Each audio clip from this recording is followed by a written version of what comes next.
Welcome to the Bite Size Fitness Show, where we talk all things fitness, nutrition, and habits, and break them down into smaller, more digestible, bite-sized pieces of content for you to enjoy. My name is Sean Bikirk, and I am your host, and in today's episode, I'm going to be explaining how fit people burn calories differently.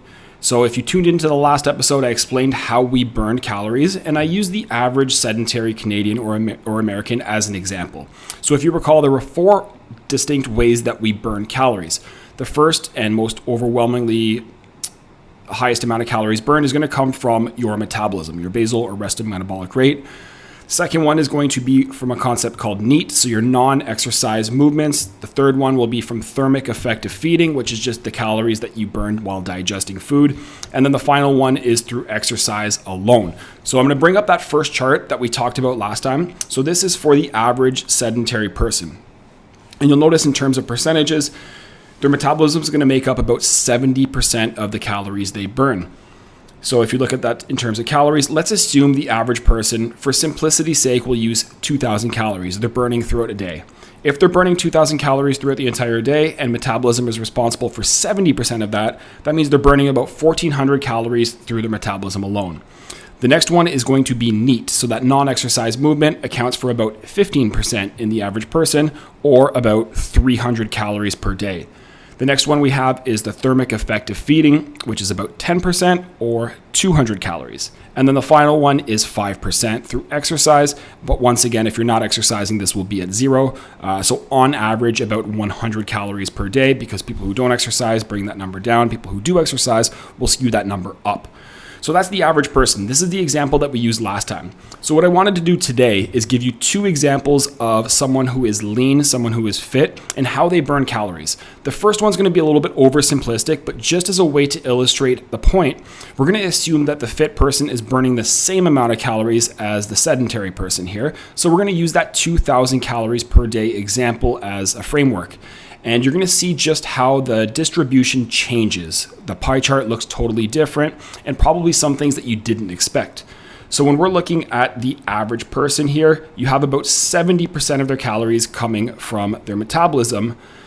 But when you look at the fit person, so the fit person is going to burn about 50% of their calories through their metabolism, which is about 1,000 calories. But if you listen to the last episode, we talked about how the biggest misconception when it comes to metabolism is that leaner people have a faster metabolism, and that's just simply not the case. Remember, a larger body requires more calories.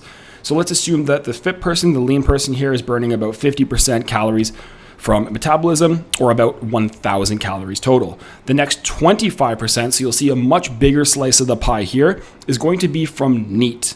And that just means that they're probably burning a lot more calories moving throughout the day, going for more walks, fidgeting, maybe they have a more active job. Whatever it is, they're burning many more calories just by moving around throughout the day. So this is going to account for about 500 calories in this specific example. Then the next one, you're going to see these numbers flip. So we have exercise actually overtaking the thermic effective food here. About 15% of their calorie burn will come through exercise, or about 300 calories per day, which is very conservative. But once again, we're using that 2,000 calorie example. And then the final 10% is through the thermic effect of feeding. So this is just a way to show you the illustration of what it looks like, at least from a percentage based, from sedentary to fit, if they were to burn the same amount of calories, just how that distribution varies. And then moving on to the final example here, the final example is probably going to be the most realistic. So when I say most realistic, that means someone who's really lean, someone who has an active lifestyle, is probably going to burn more calories than the average person throughout the day. So this is going to take that into consideration.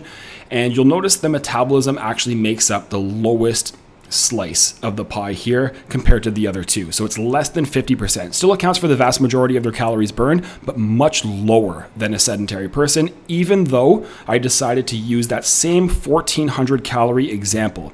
So what I mean by that is the first example I showed from the sedentary person, they burn about 1,400 calories from their metabolism. Same with this example here, but the difference is the first example accounts for 70% of their overall calories burned. This is less than 50. You'll also notice that NEAT number is a lot bigger, and the slice of the pie makes up 800 calories. And to put that into context, 800 calories is going to be anywhere between 15,000 to 20,000 steps per day. So someone who's relatively active, moving around a lot more, you can easily get 800 calories burned through NEAT if you live that active lifestyle, or if you have more of a blue collar job that you're really moving around a lot. Then the next one is exercise. So about 450 calories here. And if you do a really intense boot camp class like we have here, you can easily burn 450 calories. So that's on the conservative side. And then the final one is thermic effective feeding. Now here's a little bit of a curveball, because the thermic effective feeding in this example is actually up to 350 calories, whereas the sedentary only had 200 calories. And the reason for this is because there are two types of food that can influence the amount of calories that are burned during digestion. The first example is going to be protein. We know people who are leaner and more fit tend to have diets higher in protein. And protein actually causes or uses more energy to digest it. So you're burning more calories digesting protein compared to carbs or fat. The second reason is because of fiber. And once again, studies have shown people who are really lean and really healthy tend to have diets higher in fiber. So fiber doesn't actually have a higher thermic effect of feeding, but what it does do is it does excrete. So there's a lot of that fiber that doesn't get absorbed, it's actually excreted, meaning you don't use all of the calories that you're taking in. So the net difference is going to be a little bit different. And all of these things can influence that, actually causing you to burn more calories. So the fit person here, to keep things simplistic again, that distribution looks totally different, and they're burning 3,000 calories instead of 2,000 calories. Now, for a little bit of context, there's about 3,500 calories in a pound of fat.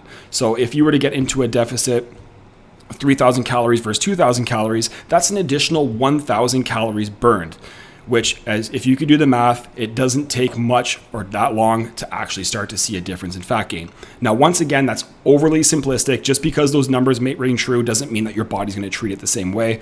But your calories burned absolutely plays an influential part in your overall body weight and your body composition. So this is just one of those fascinating topics that I really like to dive into, just because there's not really too much understanding about how this stuff works. So if you feel like you're unhappy with your body weight or your body composition, look at where you are focusing most of your energy on. And the two things that you can really control is your exercise, of course, and your NEAT. So if you feel like you're having a pretty sedentary lifestyle right now, you're sitting down a lot, you have an office job, try to be a lot more conscious for going for walks, moving around, pacing, and increasing that number, which is probably the easiest way to burn more calories. And then, of course, we have exercise. So if you're not exercising, start exercising. If you are exercising, either increase the intensity a little bit more or the amount of days per week that you're training as well. And then even the thermic effect of feeding, you can influence by increasing your protein or increasing your fiber. Keep in mind, there's not much you can do for your metabolism to speed it up, but there are things that you can do to bring it down, which you don't want to do. And the one thing that you want to do to avoid that is crash dieting, yo-yo dieting, doing anything that's way too aggressive. So go through this video again if you have to. Just look at the difference between how calories burned are distributed differently between someone who is sedentary versus someone who is really fit. Hope this video helps, and I'll see you in the next one.